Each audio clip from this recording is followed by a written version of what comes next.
After a shooter opened fire at the CDC's Roybal campus in Atlanta on August 8th, HHS Secretary Robert F. Kennedy Jr. emailed all CDC employees just before 11:30 a.m. on Saturday. His message and his post on X that day did not condemn misinformation, disinformation, or violence. How did CDC workers react to this? In a word, angry.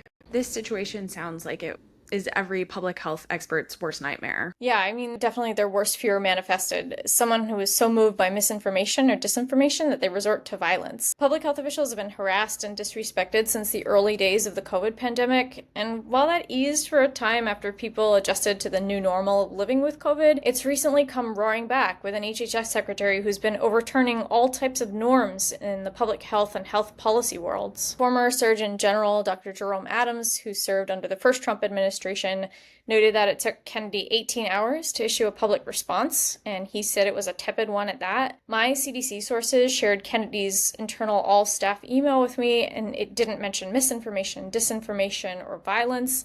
They were all hoping that he would take a much stronger stance against all of those things. Kennedy visited the CDC on Monday, but it seemed to be just a quick tour of campus. CDC's director, Susan Minares, held an all-hands call on Tuesday with staff, but there were technical difficulties, and one employee described her talk as vanilla. She did say the word misinformation once. She said, "We know that misinformation can be dangerous."